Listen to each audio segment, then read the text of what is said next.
আল্লাহ তাআলা বলেন ইন্নাস সালাতা তানহা আনিল ফাহশাই ওয়াল মুনকার। আল্লাহ বলেন সমস্ত কাজ থেকে আমার এই 5 ওয়াক্ত নামাজ তোমাদেরকে, আল্লাহ তাআলার এই নামাজ তোমাদেরকে সমস্ত ফাহিশা কাজ থেকে বিরত রাখবেন। কিভাবে বিরত রাখবে?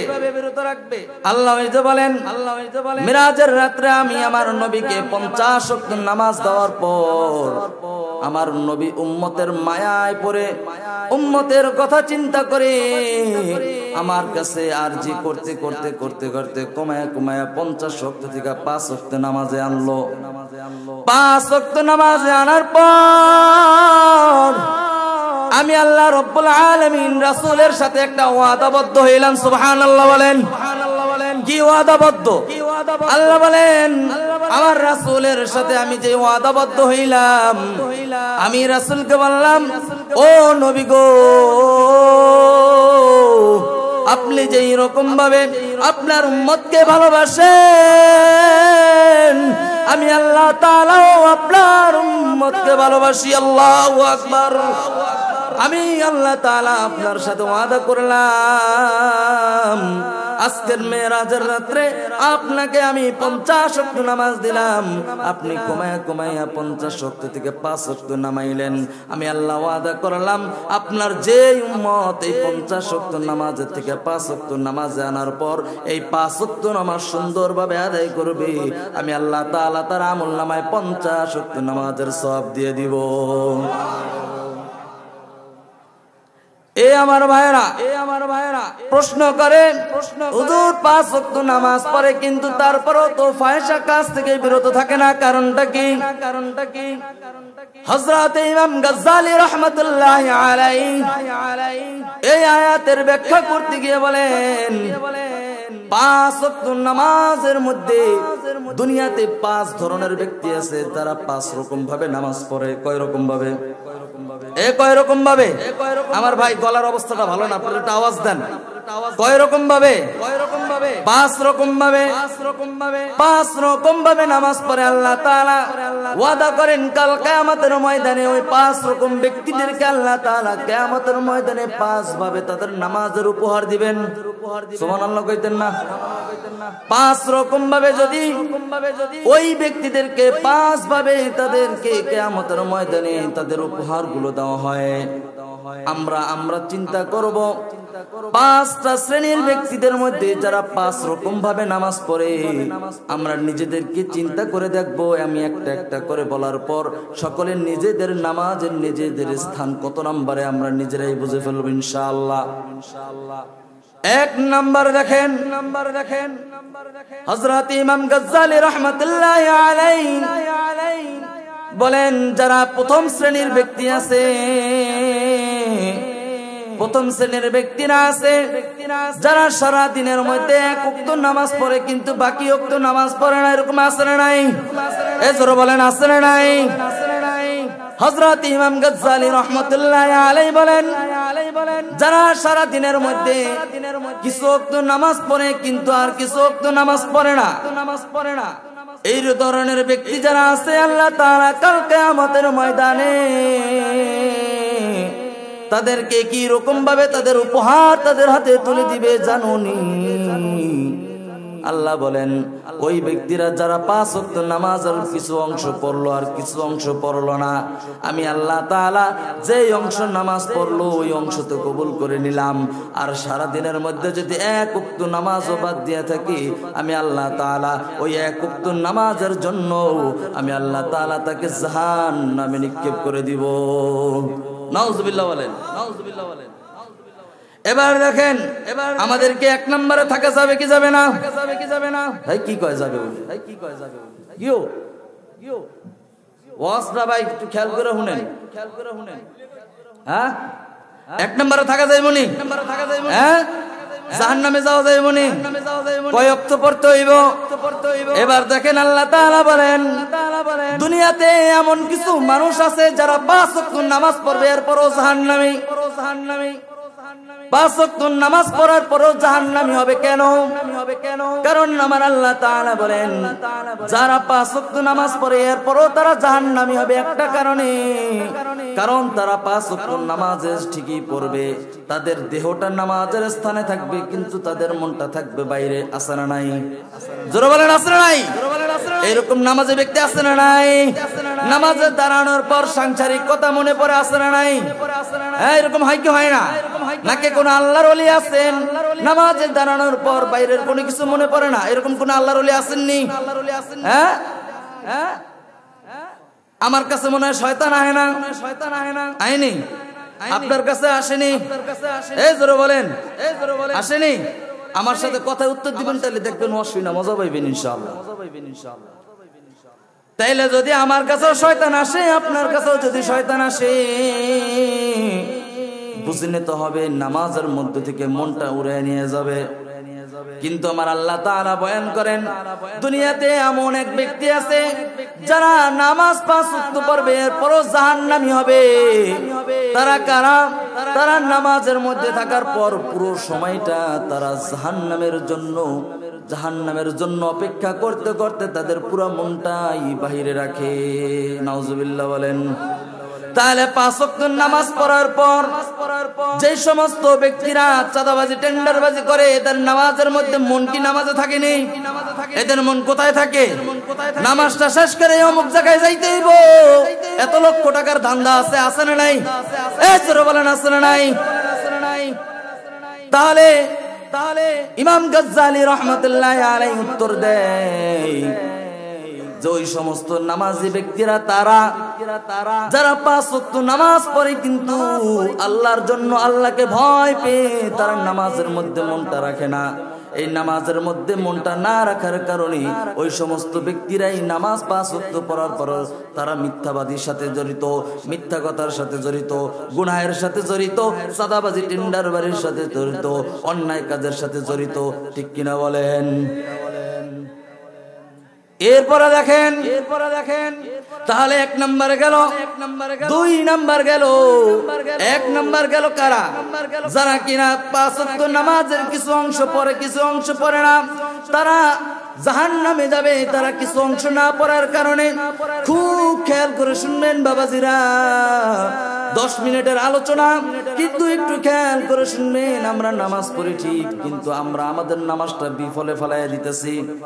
কিন্তু একটু যদি খেয়াল করে শুনেন, কাল কিয়ামতের ময়দানে আপনি আপনার এই বয়ান দ্বারা কাল কিয়ামতের ময়দানে এই নামাজের উপরে আলোচনা করার পর যদি এটার উপরে আমল করতে পারেন, ইনশাআল্লাহ আমল করার কারণে আল্লাহ তাআলা আপনাকে আমাকে জান্নাত দিয়ে দিবেন। এ বাবাজিরা, পর্দার আড়ালের মা ও বোনেরা, খেয়াল করে শুনবেন। আমরা সাংসারিক কাজে পর্দার আড়ালের মা বোনদেরকে উদ্দেশ্য করে বলছি, ও মায়েরা, ও বোনেরা, ও খালারা, ও চাচিরা, একটু খেয়াল করে শুনেন। নামাজ তো পড়েন না, সারাদিন সাংসারিক কাজে ব্যস্ত থাকেন। সারাদিন সাংসারিক কাজে ব্যস্ত থাকার কারণে চিন্তা করেন যখন ফজরের আজানটা দেয়, ফজরের আজান দেওয়ার পর চিন্তা করেন রাতের বেলা অনেক দেরি করে ঘুমাইছি, ঘুমটা ক্লিয়ার হয় না। একটু ঘুমটা ক্লিয়ার করে আমরা ফজরের নামাজটা পড়ি। এইরকম চিন্তা করতে করতে শয়তানের ওয়াসওয়াসায় পড়ে ফজরের নামাজটা পড়া হয় না। ঠিক কিনা বলেন? আমার ভাইরা, খেয়াল করে দেখবেন মা বোনরা, যখন জোহরের আজানটা হয়ে যায় সাংসারিক কাজে রান্না বান্না করতে থাকে। তারা চিন্তা করে এতক্ষণ পর্যন্ত রান্না বান্নায় ব্যস্ত ছিলাম, এখন এই ময়লা শরীর নিয়ে নামাজের বিছানায় কেমনে যাব? তাহলে নামাজের বিছানায় যাওয়ার আগে নিজের শরীরটার একটু পরিষ্কার কইরা নেই। নিজের শরীরটার পরিষ্কার করার উসিলা দিয়া যখন গোসল পর্যন্ত যায়, গোসল কইরা যখন মাথার চুলগুলো শুকাইয়া যখন সে ফ্রি হয়, এমন অবস্থায় আসরের আজান দিয়া দেয়। ঠিক কিনা বলেন? ফজর গেল, আসর গেল, এখন আসরের সময়, জোর গেল, আসরের আজান দেয়। এখন চিন্তা করে এতক্ষণ কষ্ট করে রান্না বান্না করলাম, তো একটু খাইয়া নেই। খাইতে খাইতে মাগরিব ঠেকাই দেয়, আছে না নাই? এবার মাগরিব যখন আজান দিয়ে দেয়, মা বোনেরা চিন্তা করে মাগরিবের আজান দিয়ে দিছে, কাপড় চোপড় গুলো বাইরে আছে, এগুলো ভিতরে আনতে হবে। এইগুলা কাজে ব্যস্ত থাকতে থাকতে ঘর ঝাড়ু দিতে হবে, এই ধরনের সাংসারিক কাজে ব্যস্ত থাকতে থাকতে আস্তে আস্তে দেখা যায় আসরের মাগরিবের নামাজটাও বাতিল হয়ে যায়। এরপরে দেখা যায় এশারের আজান যখন দেয়, চিন্তা করে এশারের আজান দিয়ে দিছে, এই তারা কে কোথায় আসো, তাড়াতাড়ি আসো, রাতের খাবার শেষ করে নাও। রাতের খাবার খাওয়ার পর মা বোনারা চিন্তা করে শরীরটা একটু মেসমেস করতেছে, তাইলে একটু শুয়ে নি, এরপরে যদি ভালো লাগে তাহলে আর ইশারের নামাজ পড়বো। এরকম হয় না? হয় না? জোরে বলেন, এরকম হয় কি হয় না? ও মায়েরা, ও বোনেরা, একটু খেয়াল করে শুনেন, কাল কিয়ামতের ময়দানে আল্লাহর দরবারে যখন দাঁড়াইবেন, আল্লাহর রাসূল বলেন আউয়ালু মা ইউহাসাবু বিল আবদু ইয়াউমাল কিয়ামাতিস সালাহ। কাল কিয়ামতের ময়দানে আমি আল্লাহ রাব্বুল আলামিন বান্দার কাছ থেকে সর্বপ্রথম নামাজের হিসাব নিয়ে নিব। যে ব্যক্তির নামাজের হিসাবগুলো সুন্দরভাবে দিতে পারবে, আমি আল্লাহ তাআলা তার আমলনামাটা ডান হাতে দিব। আর যে ব্যক্তি তার নামাজের হিসাব সুন্দরভাবে না দিতে পারবে, আমি আল্লাহ তাআলা কাল কিয়ামতের ময়দানে তার বাম হাতটা ফেরেশতাদেরকে বলবো, বাম হাতটা এইরকম ভাবে সিনার মাঝখান থেকে ঢুকাইয়া ওই রকম ভাবে একদম পিছন থেকে বের করবে। টান দিয়ে হাতটা পিছন থেকে বের করার পর আল্লাহ তাআলা ফেরেশতাদেরকে বলবেন, এ ফেরেশতারা, আমার এই নাফরমান বান্দার আমলনামাটা তার হাতের মধ্যে দিয়ে দাও। আমলনামাটা যখন ফেরেশতারা বাম হাতের মধ্যে দিবে, এবার ফেরেশতারা বলবে, ও আল্লাহ, তোমার বান্দারে তো আমলনামাটা তার বাম হাতের মধ্যে দিলা, বাম হাত তো পিছনে, কিন্তু সে তো তার আমলনামা দেখতে পারে না। এবার আল্লাহ তাআলা ডাক দিয়ে বলবেন, ও আযাবের ফেরেশতারা রে, আমার এই নাফরমান বান্দা নামাজ পড়ে নাই, তার আমলনামা বাম হাতে দেওয়া হয়েছে, তার নাম বাম হাতটা তো পিছে গেছে, তাহলে কি করা যায়? ফেরেশতাদেরকে আল্লাহ তাআলা বলবে, তার ঘাড়টারে মটকাইয়া পিছনে ঘুরাইয়া দাও, সে যেন পিছন থেকে তার আমলনামাটা দেখতে পারে। বলেন নাউজুবিল্লাহ। এ আমার বাবাজিরা, ও পর্দার আড়ালের মা ও বোনেরা, একটু খেয়াল করে শুনেন। আমরা দুইটি আলোচনা করলাম। এক নাম্বার, দুনিয়ার মধ্যে আল্লাহ তাআলা আমাদেরকে 24 ঘন্টা সময় দিলেন। এই 24 ঘন্টা সময়ের মধ্যে 5টা ওয়াক্ত নামাজ দিছে। 5 ওয়াক্ত নামাজ পড়তে প্রতি ওয়াক্তের নামাজে যদি 15 মিনিট করে সময় লাগে, কতক্ষণ সময় আমার বাবাজিরা? একটু খেয়াল করে শুনবেন। 24 ঘন্টা সময়ের মধ্যে 1 ঘন্টা সময় কি আমি আল্লাহকে দিতে পারি কি পারে না? জোরে বলেন, পারি কি পারি না? ও আমার ভাইরা, আল্লাহ তাআলা যে আল্লাহ আমাকে 24 ঘন্টা সময় দিছে, আমি কি ওই আল্লাহকে 1 ঘন্টা সময় দিতে পারি কি পারি না? জোরে বলেন, পারি কি পারি না? আল্লাহ আমার কাছে হকদার আছে না নাই?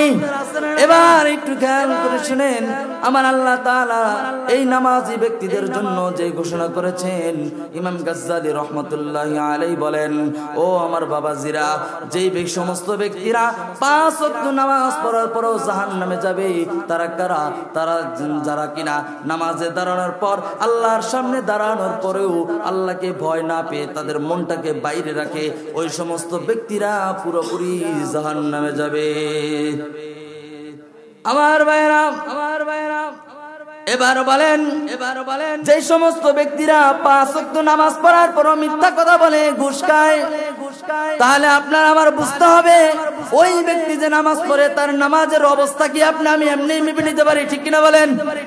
হ্যাঁ, যারা দেখানোর জন্য নামাজ পড়ে, দেখানোর জন্য লোক দেখানি নামাজ পড়ে, নামাজ ঠিকই পড়ে, কিন্তু তার মনটা আল্লাহর দরবারে রাখে না, তার মনটা সব সময়ের জন্য বাইরে রাখে। একদম নামাজে দাঁড়ানোর শুরু হতে একদম শেষ পর্যন্ত আল্লাহর যায় নামাজের বাইরে রাখে, আল্লাহর ওই মসজিদের বাইরে রাখার কারণে আল্লাহ তাআলা বলেন, ওর দেহটা ঠিকই আমার সামনে ফালাইয়া রাখছে, কিন্তু মনটা তো আর বাইরে। ও আমার বাবাজিরা, একটা চিৎকার মেরে বলবেন, আল্লাহ তাআলা আপনার মনের আমার মনের খবর আল্লাহ জানে কি জানে না? এই জোরে বলেন, জানে কি জানি না? আল্লাহ তাআলা আপনার মনে এখন কি বলতেছে, আমার মনে কি বলতেছে, আল্লাহ জানে কি জানে না? আল্লাহ তো আলিমুল গায়ব। আল্লাহ তাআলা সমস্ত গায়বের মালিক আল্লাহ কে বলেন? এই সমস্ত গায়বের মালিক কে? আপনার আমার মনের খবর জানতে পারে কে?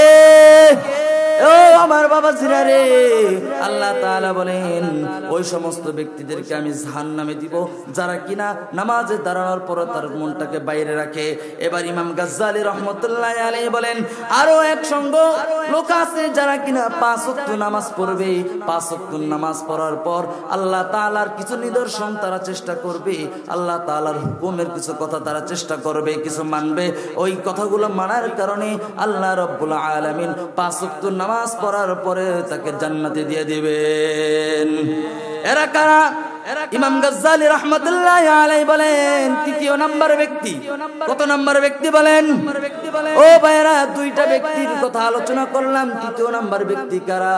আমার আল্লাহ তাআলা বলেন তৃতীয় নাম্বার ব্যক্তি তারাই যারা 5 ওয়াক্ত নামাজ পড়ে। 5 ওয়াক্ত নামাজ পড়ার পর আল্লাহ রাব্বুল আলামিনের ভয়ে যখন আল্লাহর সামনে দাঁড়ায়, আল্লাহ তাআলার হুকুম আদায় করার জন্য যখন আল্লাহর সামনে দাঁড়ায়, আল্লাহর সামনে দাঁড়ানোর জন্য, আল্লাহর রেজামন্দি হাসিল করার জন্য যখন আল্লাহর সামনে দাঁড়ায়, ওই বান্দা যখন নামাজে দাঁড়ায় তখন শয়তান আইসা তাকে ডিস্টার্ব দেয় কি দেয় না? জোরে বলেন, দেয় কি দেয় না? শয়তান যখন তাকে ডিস্টার্ব দেয়, মনটাকে বাইরে নিয়ে যায়। আল্লাহ রাব্বুল আলামিন বলেন আমার যে সমস্ত ব্যক্তিরা নামাজে দাঁড়ানোর পর শয়তান তার মনটা নামাজ থেকে বাইরে নিয়ে যাবে, নামাজ থেকে বাইরে নিয়ে যাওয়ার পর ওই বান্দা আবার যুদ্ধ করে নামাজের মধ্যে মনটাকে নিয়ে আসবে। এই রকম ভাবে যুদ্ধ করতে থাকবে। শয়তানের সাথে যুদ্ধ করার কারণে আমি আল্লাহ রাব্বুল আলামিন নামাজের মধ্যে মনটা বাইরে যাওয়ার পরও আমি আল্লাহ তাকে জান্নাত দিয়ে দিব। সুবহানাল্লাহ বলেন, সুবহানাল্লাহ বলেন। ও ভাই, আমরা কি সুবহানাল্লাহ কইতে মন চায় না নাকি? সুবহানাল্লাহর ওয়াজ করে দেখেন, আর বাসলাম না, আর বাসলাম না। আপনাকে ভিত্তিতে ককটেল মারলো, সুবহানাল্লাহ বের হলো। কি আওয়াজ নাই নাকি? আওয়াজ নাই? হ্যাঁ, গ্রামের মানুষ সবসময় একটু তরল তাজা খাবার খান, এরপরও কারো ভিত্তিতে আওয়াজ বের হয় না। আওয়াজ বের হয় না নাকি? ক্ষুধা বেশি লাগছে? ক্ষুধা বেশি লাগছে? হ্যাঁ ভাই, আমি অনেক দূর থেকে আসছি, আপনাদের সাথে কিন্তু ক্ষুধা আমার পেটে বেশি। ক্ষুধা আমার পেটে বেশি। মাহফিল কমিটি খাইতে গেছিল কিন্তু খাই নাই, কারণ খাইলে তো কথা কওয়া যায় না। ক্ষুধা বেশি লাগলে আপনাদের সামনে একটু কথা বলে শান্তি পাবো, এই জন্য কথা বলতে আসছি। দূর থেকে আসছি আমরা মেহমান। আজকের আমি খুবই ভয়ে ছিলাম যে দুইটা বক্তা আপনাদের সামনে, আরো দুইটা বক্তা যে তারা ওয়াজ করছে, হাবিবুর রহমান হাবিবি সাহেব এবং কারি নাজমুল হাসান সাহেব, তারা যে এখানে ওয়াজ করছে, তারা ঢাকা থেকে আসছে। মাহফিল কমিটি আমার মাধ্যমেই তাদেরকে দাওয়াত দিছে। যখন কালকে তো সুন্দর আমাদের উজ্জ্বল নক্ষত্রের কি সুন্দর একটা রায় কালকে দিল, আপনারা সবাই তো জানেন নাকি? আমাদের দেশের উজ্জ্বল নক্ষত্র না, যার ফাঁসির রায় চাই কি উজ্জ্বল নক্ষত্র? আল্লাহ আল্লাহ আল্লাহ তার ফিতনা থেকে আমাদেরকে হেফাজত করুক, বলে আমিন আমিন। এই ঢাকায় তো অনেক গ্যাঞ্জাম ভাই, তারা যে আসবে আমি একদমই আশা ছেড়ে দিছিলাম। তারপরেও আপনাদের নিয়ত এবং মাহফিল কমিটির যে নিয়ত ছিল এবং তাদেরও খুব আসার চেষ্টা ছিল, যার কারণে আল্লাহ তাআলা রহম করছে বিধায় তারা আসতে পারছে। মাহফিল সুন্দরভাবে চলতেছে। আমি আর অল্প কিছুক্ষণ সময় কথা বলার পর আমি এখান থেকে চলে যাব।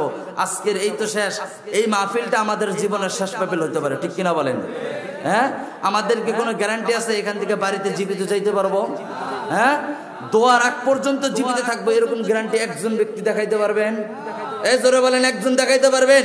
আগামী 2 মিনিট বাঁচবেন, 2 মিনিট বাঁচবেন, এইরকম গ্যারান্টি একজন ব্যক্তি দেখাইতে পারবেন? হ্যাঁ, কোনো গ্যারান্টি আছে? এই যে বসছেন, চিন্তা করেন, না জানি কখন আজরাইলটা আমার সামনে চলে আসে। ও ভাই, আজরাইল আসতে কি বয়স লাগে? জোরে বলেন, বয়স লাগে? বয়স লাগে না। আমি সেই দিন একটা জানাজা পড়াইছি, তার একজন ব্যক্তি মারা গেছে, তার বয়স হলো 40 বছর। কত? কিন্তু তার বাবা আইসা আমার কাছে দোয়া চাইছে, একদম পিঠ পূজা করে আইসা দোয়া চাইছে। তার বাবার বয়স 127 বছর। সুবহানাল্লাহ। ছেলের বয়স কত? 40। আর বাবার বয়স কত? 127 বছর। আমি কই, কি মুরব্বি, আপনার বয়স কত? আপনি তো খুব শক্তভাবেই কথা বলতেছেন। হুজুর, আমার ছেলেটা মারা গেছে, আমারে আল্লাহ তাআলা এই দুনিয়ার জমিনে 127 বছর রাখছে। সুবহানাল্লাহ। তাইলে আসার সিরিয়াল আছে, যাওয়ার কোনো সিরিয়াল আছে? এই জোরে বলেন, যাওয়ার কোনো সিরিয়াল আছে? নাই। আমার ভাইরা, একটু খেয়াল করে শুনবো। আল্লাহ তাআলা আজকের এই মাহফিল আমাদের জীবনের শেষ মাহফিল হতে পারে, সেই চিন্তা ভাবনা মনটাকে দিলটাকে নরম করে আমরা দিলের কান লাগাই আমরা আজকের এখান থেকে কিছু নিয়ে যাওয়ার চেষ্টা করব। দেখেন, আমি কথা লম্বা করব না। আল্লাহ তাআলা বলেন যে ওই সমস্ত ব্যক্তিরা যারা নামাজের মধ্যে মনটাকে ধরে রাখে, যারা নামাজের মধ্যে মনটাকে ধরে রাখলো, এই যে শয়তানের সাথে একটা যুদ্ধ করলো, এই যুদ্ধ করার কারণে আমি আল্লাহ তাআলা ওই বান্দার উপরে খুশি হয়ে তাকে জান্নাত দিয়ে দেব। সুবহানাল্লাহ। এবার যখন কিনা এই হাদিসগুলো আমাদের পয়গম্বর আকাই নামদার তাজদারে মদিনা মুহাম্মদুর রাসূলুল্লাহ সাল্লাল্লাহু আলাইহি ওয়াসাল্লাম সাহাবায়ে কিরামদের সামনে আলোচনা করলেন। সাহাবায়ে কিরামদের সামনে আলোচনা করার পর সাহাবায়ে কিরাম ডাক দিয়ে বলেন, হুজুর, শয়তান সে তো বড় একটা অস্ত্র, আল্লাহ তাআলা তো তারে বড় ক্ষমতা দিয়ে রাখছেন।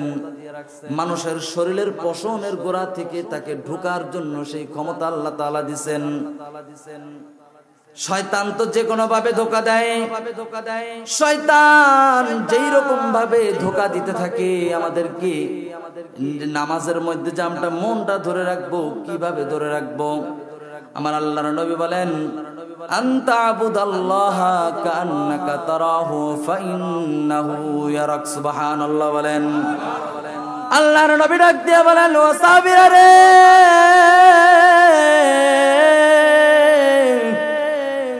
নামাজে দাঁড়ানোর পর যখন আল্লাহর সামনে কিবলামুখী হইয়া দাঁড়াইবা, চিন্তা করবা আল্লাহ তাআলা রব্বুল আলামিন কে তোমরা সরাসরি দেখতেছো। সুবহানাল্লাহ কোন। ও আমার বাবাজিরা, একটু কথার উত্তর দিবেন, আল্লাহকে কি আমরা দেখি? জোরে বলেন, দেখিনি। আমার ভাইরা, রাসূল আমার এই হাদিস পেশ করার পর সাহাবায়ে কেরাম ডাক দিয়ে বলেন, হুজুর, ও নবী গো, আমরা তো আপনার কথা শুনে আল্লাহকে এক আল্লাহ বলে স্বীকার করে নিলাম, কিন্তু আল্লাহকে তো আমরা দেখি না। তাহলে আল্লাহকে যদি দেখি না, তাহলে তার ভয়টা কিভাবে পয়দা করব? এবার আল্লাহর রাসূল সাল্লাল্লাহু আলাইহি ওয়াসাল্লাম ডাক দিয়ে বলেন, আনতা আবুদাল্লাহ, আয়াতের দ্বিতীয় অংশে বলেন কান্নাকা তারাহু ফাইন্নাহু ইয়ারাক।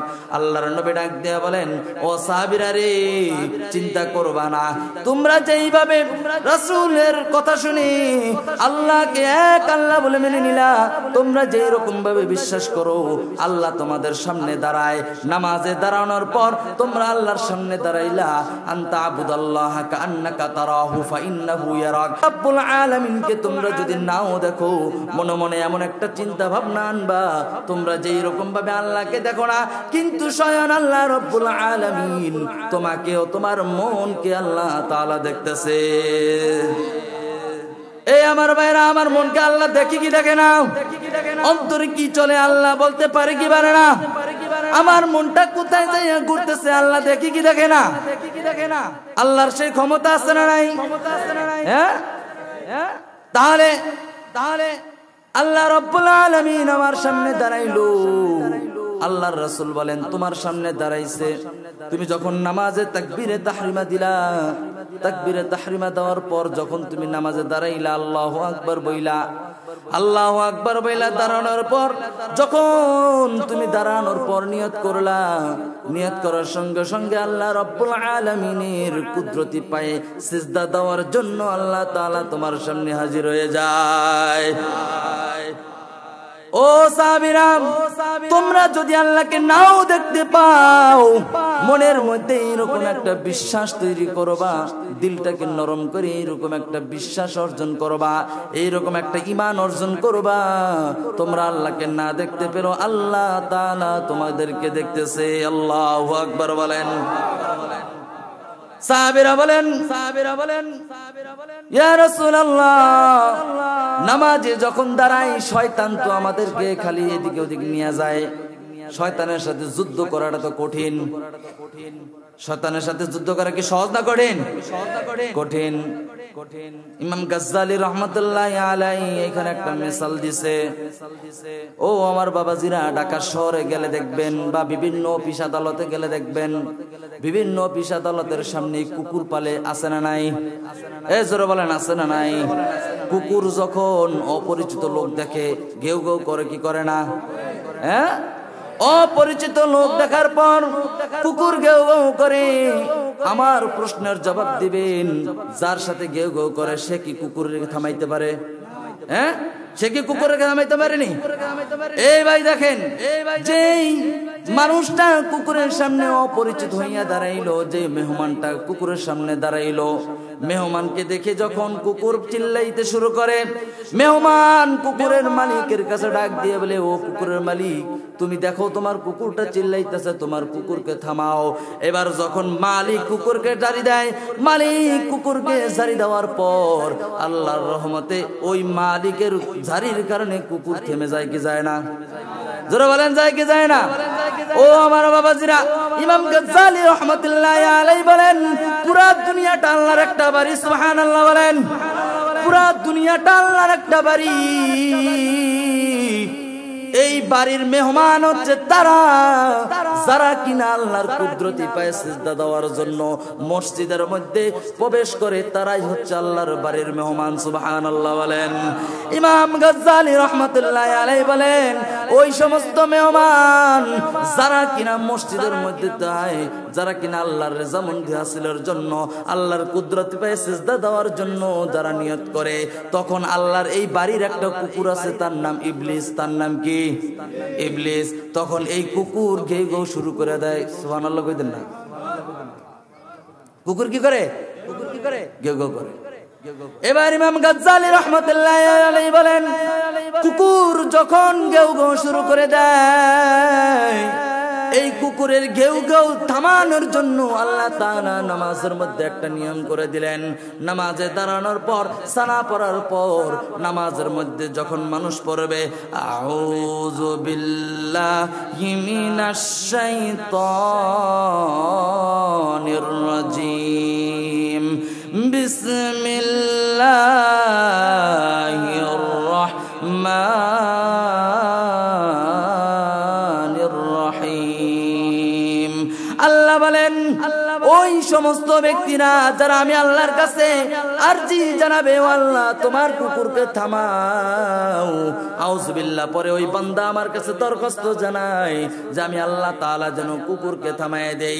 আল্লাহ তাআলার কাছে দরখাস্তটা এইভাবেই জানায়, আউযু বিল্লাহি মিনাশ শাইতানির রাজিম। আল্লাহ তাআলার কাছে বান্দা বলে, ও আল্লাহ আমি তোমার বাড়িতে আসলাম, তোমার বাড়ির মেহমান হইয়া আসলাম, তোমার কুদরতি পায়ে সিজদা দেওয়ার জন্য আসলাম, তোমার কুদরতি পায়ে সিজদা দেওয়ার জন্য তোমার বাড়িতে মেহমান হইয়া আসলাম। তোমার এই শয়তান, তোমার এই কুত্তা যখন গেউ গেউ করে, তোমার কুকুরকে থামাও। আমি আল্লাহ রব্বুল আলামিন, আমি বান্দা তোমার কুদরতি পায়ে সিজদা দেওয়ার জন্য আসছি, কুকুর যেন আমাকে ডিস্টার্ব না করে। সুবহানাল্লাহ বলেন। ইমাম গাজ্জালী রাহমাতুল্লাহি আলাইহি বলেন, যখন বান্দা আল্লাহর কাছে এই আরজিটা জানায় দেয়, আল্লাহ তাআলা নামাজে দাঁড়ানোর পর যখন কিনা বান্দা নামাজে দাঁড়ায়, নামাজে দাঁড়াইয়া পড়েন আলহামদুলিল্লাহি রাব্বিল আলামিন। সমস্ত প্রশংসা কার জন্য? জোরে বলেন, কার জন্য? আল্লাহর জন্য।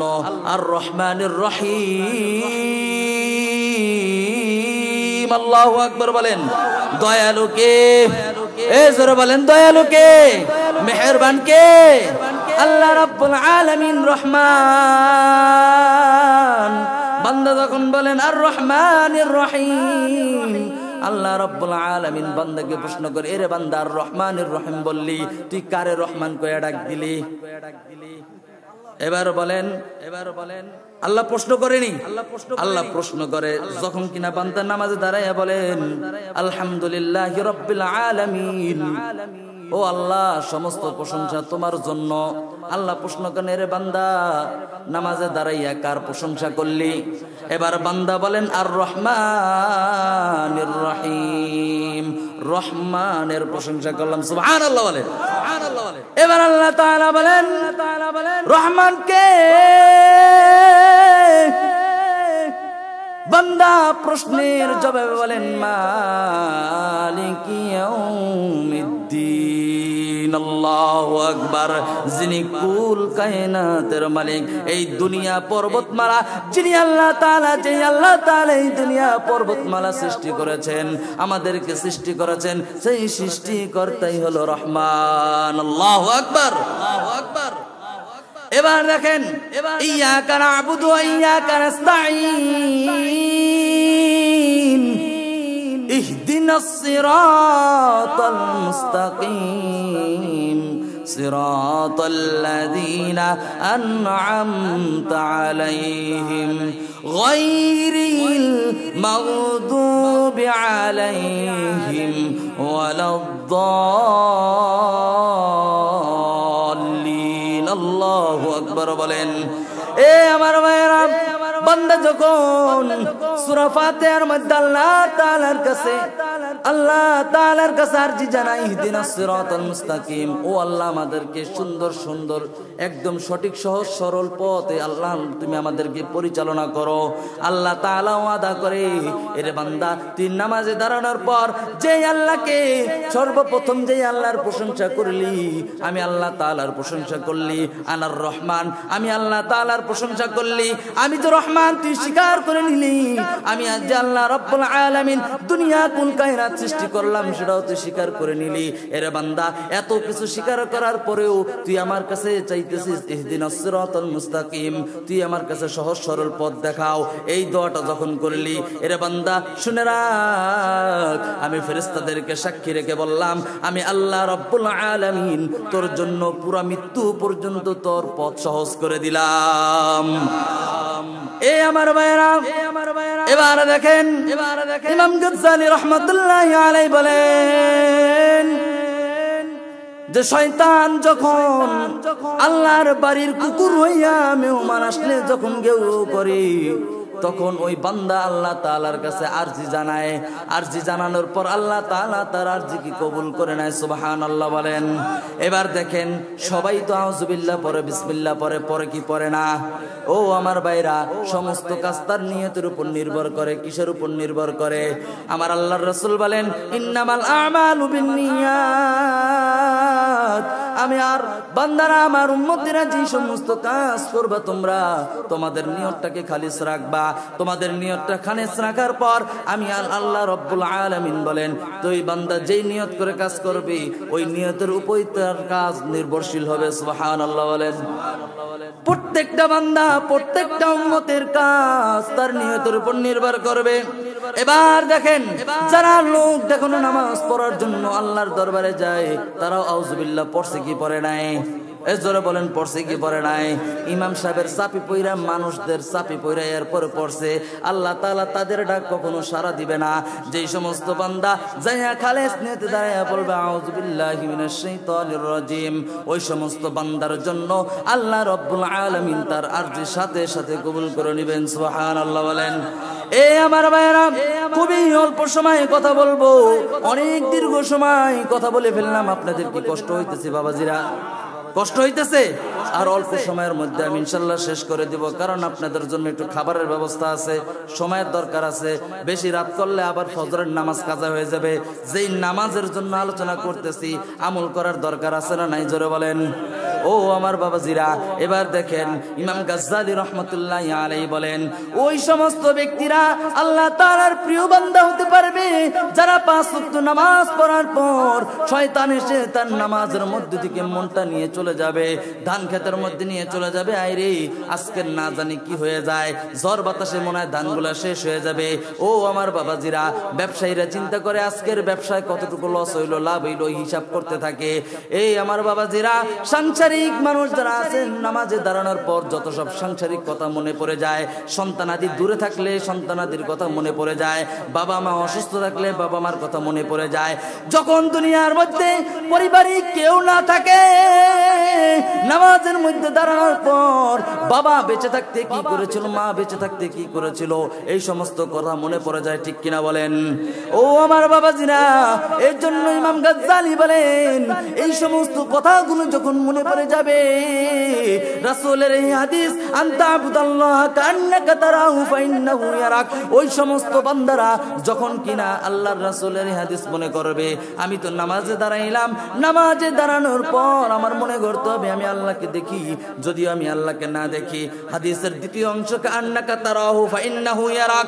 ও আমার বাবাজিরা, ইমাম গাজ্জালী রাহমাতুল্লাহি আলাইহি বলেন তোমরা সকলে সুন্দরভাবে স্মরণ রাখবা, তোমরা আল্লাহ তাআলাকে না দেখলেও আল্লাহ তাআলা স্বয়ং তোমাদেরকে দেখে। আল্লাহু আকবার বলেন। এ আমার বাবাজিরা, এবার দেখেন ইমাম গাজ্জালী রাহমাতুল্লাহি আলাইহি চতুর্থ ব্যক্তিদের ব্যাপারে আল্লাহ তাআলার বান্দা ইমাম গাজ্জালী আলোচনা করে। চতুর্থ ব্যক্তি কারা? যারা কিনা নামাজের মধ্যে দাঁড়ানোর পর ওই যে শয়তানের সাথে যুদ্ধ করতে থাকে একদিন, 2 দিন, 5 দিন, 10 দিন, 1 সপ্তাহ, 1 বছর, এইরকম পর দিনের পর দিন যখন শয়তানের সাথে যুদ্ধ করতে থাকবে, আমার আল্লাহর রাসূল বলেন যেই সমস্ত ব্যক্তিরা ওই আল্লাহ তাআলার কথা স্মরণ রেখে আল্লাহ তাআলার কাছে আরজি জানাইয়া নিয়তটাকে খালেস করে আল্লাহ তাআলার দরবারে আরজি জানাইয়া যখন শয়তানের সাথে যুদ্ধ চালায়া যাবে, একটা সময় শয়তান মনে করবে এই বান্দার পিছে ঘুরে আর লাভ নাই, যারে একটা চাবি দিলে সারাদিন এক জায়গায় পড়ে থাকে তার পিছে দৌড়াই, এই তো আল্লাহর রেজামন্দি হাসিল করে ফেলছে। সুবহানাল্লাহ বলেন। এ ভাইরা, শয়তান চিন্তা করতে থাকে এই বান্দার পিছে আর দৌড়ে লাভ নাই, এই বান্দার পিছে দৌড়ে লাভ নাই। কেন লাভ নাই? এর কারণ হলো একটাই, কারণ এই বান্দা যখন শয়তানের সাথে যুদ্ধ করতে শয়তান বিরক্ত হয়ে যায়, তার মনটাকে ধান খেতে নিয়ে যায়, আবার মনটাকে নিয়ে আসে, আবার শয়তান দৌড় দেয়, তার মনটাকে নিয়ে যায় ওই মৃত্যু মা বাবার কথা মনে পড়ায় দেয়। শয়তান নিয়ে যাওয়ার পর আবার আল্লাহর কথা স্মরণ করে বান্দা যখন নামাজের মধ্যে মনটাকে নিয়ে আসে, আবার তখন বান্দা নামাজের মধ্যে মনটাকে নিয়ে আসার পর শয়তান আবার তাকে মনটাকে আবার নিয়ে যাওয়ার চেষ্টা করে। এই রকম ভাবে যুদ্ধ যেই বান্দা চালায়া যাবে, যুদ্ধ চালাইতে একটা সময় দেখা যাবে ওই সমস্ত বান্দাদের পিছনে থেকে শয়তান এমনিতেই তার পথ ছেড়ে দিবে। সুবহানাল্লাহ বলে। শয়তান চিন্তা করবে এই সমস্ত বান্দার পিছে আর দৌড়ে লাভ নাই, এই বান্দা তো আল্লাহর রেজামন্দি হাসিল করে ফেলছে, এই বান্দার পিছে দৌড়ায় লাভ নাই। তার মনটা যে জায়গায় নিয়ে যায় আবার সে নিয়ে আসে, আবার নিয়ে যায় আবার সে নিয়ে আসে। বিদায়ের পেছে সময় দেওয়া আমার সময়গুলো নষ্ট হইতেছে, তাহলে সেকে ছেড়ে দেই। যখন শয়তান তাকে ছেড়ে দেয়, ইমাম গাজ্জালী রাহমাতুল্লাহি আলাইহি বলেন 5 শ্রেণীর ব্যক্তিদের মধ্যে থেকে ওই সমস্ত ব্যক্তিগুলো শয়তানের সাথে যুদ্ধ করার জন্য শয়তান যখন তার পৃষ্ঠা ছেড়ে দেয়, শয়তান পৃষ্ঠা ছেড়ে দেওয়ার সাথে সাথে ওই সমস্ত ব্যক্তিরা 4র্থ নম্বরে পৌঁছে যায়। সুবহানাল্লাহ বলেন। এ আমার বাবাজিরা, ইমাম গাজ্জালী বলেন ওই সমস্ত ব্যক্তিরা যখন 4র্থ নম্বরে পৌঁছে যায়, নামাজ পড়তে একটা সময় তার মধ্যে আল্লাহ তাআলার ভয় চলে আসে। এরপরে যখন দেখেন আল্লাহ তাআলা যে বলছেন ইন্নাস সালাতা তানহা আনিল ফাহশাই ওয়াল মুনকার, সমস্ত নামাজ সমস্ত কাজ থেকে তাকে বিরত রাখবে। ওই 4র্থ ব্যক্তি যখন একটা ব্যক্তি নামাজ পড়তে 1ম শ্রেণী থেকে একদম 4র্থ শ্রেণীতে পৌঁছাইতে পারবে, যখন ওই ব্যক্তি 4র্থ শ্রেণীতে পৌঁছাইতে পারবে, 4র্থ শ্রেণীতে পৌঁছানোর পর ওই আল্লাহ রাব্বুল আলামিনের ওই নেক বান্দা, তার জন্যই এই আয়াত, তার জন্যই যথেষ্ট।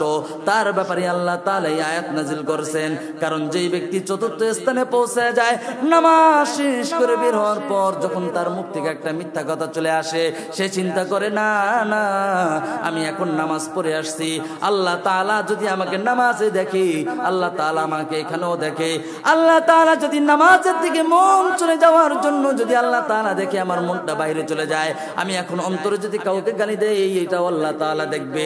এইরকম চিন্তা ধারণা যখন দেখবে, যখন কোন গুনাহের কাজ সামনে চলে আসবে, এইরকম চিন্তা ধারণা যখন ওই বান্দার মধ্যে চলে আসবে, আল্লাহ তাআলা বলেন ওই বান্দার জন্যই আমি আল্লাহ তাআলা ওয়াদা করলাম ইন্নাস সালাতা তানহা আনিল ফাহশাই ওয়াল মুনকার। ওই বান্দার জন্য আয়াত প্রযোজ্য। সুবহানাল্লাহ বলেন। আমার ভাইরা, এবার প্রশ্ন আছে হুজুর, পাঁচটা শ্রেণীর ব্যক্তিদের কথা বললেন, চতুর্থ শ্রেণীর ব্যক্তিরাই তো আল্লাহ তাআলার রেজামন্দি হাসিল করে ফেলছেন, তারাই তো জান্নাতি হয়ে যাবে। তাহলে পঞ্চম ব্যক্তি কারা? ও আমার বাবাজিরা, পঞ্চম শ্রেণীতে আমরা পৌঁছাইতে পারবো না, কারণ এই পঞ্চম শ্রেণীর নামাজটা হইল নবী রাসূলের নামাজ। সুবহানাল্লাহ বলেন। বাবাজিরা, কার নামাজ? নবী রাসূলের নামাজ। নবী রাসূলরা যখন নামাজে দাঁড়ায় আল্লাহ তাআলার সাথে সঙ্গে সরাসরি একদম রেজামন্দি হাসিলের জন্য আল্লাহ তাআলার সাথে সরাসরি কথা চলে। ও আমার বাবাজিরা, নবী রাসূলের কোনো মৃত্যু আসেনি? জোরে বলেন, নবী রাসূলরা কি মৃত না জীবিত? আল্লাহর নবী, সমস্ত নবী পয়গম্বর তারা কবরের মধ্যে জীবিত। ও আমার বাবাজিরা, যারা কিনা নামাজে দাঁড়ানোর পর আস্তে আস্তে একেবারে সরাসরি একদম আল্লাহ তাআলার সঙ্গে কথা বলতে থাকি, আল্লাহ তাআলার সঙ্গে কথা বলার সেই সম্পূর্ণ স্বাদ পায়, ওই জায়গায় আমরা পৌঁছাইতে পারবো না। এই জন্য ইমাম গাজ্জালি বলেন, তোমরা পঞ্চম শ্রেণীতে তোমরা পৌঁছাইতে পারবা না, তোমরা দেখো চতুর্থ শ্রেণীতে পৌঁছাইতে পারো কিনা। যদি চতুর্থ শ্রেণীতে পৌঁছাইতে পারো, ওই চতুর্থ শ্রেণীটা যদি তুমি ধরে রাখতে পারো, আল্লাহ তাআলা বলেন চতুর্থ শ্রেণীতে থাকা অবস্থায় একটা সময় আমি তার ওই বান্দাকে নবী রাসূলের নামাজের সাথে যোগাযোগ করে দিব। ওই বান্দাও যখন নামাজে দাঁড়াবে, আমি আল্লাহ তাআলার সাথে সরাসরি কথা বলার স্বাদ পেয়ে যাবে। সুবহানাল্লাহ। আমার বাবাজিরা, বেশি সময় নষ্ট করব না। এইখানে অনেক মানুষ আছেন, আজকের যারা এমন আছেন যারা এত সুন্দর সময়, এতগুলো সময় নষ্ট করে এত সময় ধরে এখানে বসছেন, বসার পর ওয়াজ শুনলেন, আমার আগে আরো 3 জন হুজুর ওয়াজ করলেন, বহুত সময় দিলেন, এবার চিন্তা করতেছেন হুজুর দোয়া করে দিবে, দোয়া করার পর আমরা একটু খিচুড়ির পোটলাটা নিয়ে বাইরে যাব। ও বাবাজিরা, এখন নিয়তটা চেঞ্জ করেন। আল্লাহর নবী বলেন ইন্নামাল আমালু বিন্নিয়াত। ও আমার বাবাজিরা, আল্লাহর নবী বলেন তুমি যেই নিয়ত করবা তোমার সমস্ত কাজে নিয়তের উপর নির্ভর করবে। আজকে আমরা এই জায়গায় যে আসলাম, এত সুন্দর আলোচনা শুনলাম, আমার ভাইয়েরা বলেন তো আমাদের 5 ওয়াক্ত নামাজ প্রথম শ্রেণীতে কি থাকা যাবে? যারা বলেন দ্বিতীয় শ্রেণীতে থাকা যাবে নি, তৃতীয় শ্রেণীতে থাকা যাবে নি? আমার ভাইয়েরা, কত নাম্বারে যাইতে হবে? যারা ওয়াজ বুঝছেন তারা হাতটা উঠায় দেখেন কত নাম্বার। জোরে বলেন কত নাম্বার? ও আমার ভাইরা, সবাই যেই রকম ভাবে হাতটা দেখে উঠাইছেন, হাতটা উঠান, সবাই হাতটা উঠান। আল্লাহর কাছে আমার সাথে ওয়াদা করেন, আজ থেকে শুরু করে কাল কিয়ামত পর্যন্ত আল্লাহ তাআলা দুনিয়াতে যতদিন বাঁচায়া রাখছে, আল্লাহ তাআলা তোমার কাছে আমরা ওয়াদা করি, আজকের পর থেকে মৃত্যুর আগ পর্যন্ত কোনোদিন 5 ওয়াক্ত নামাজ ছাড়ব না। জোরে বলেন আমিন। ও আল্লাহ, তুমি তাকাইয়া দেখো,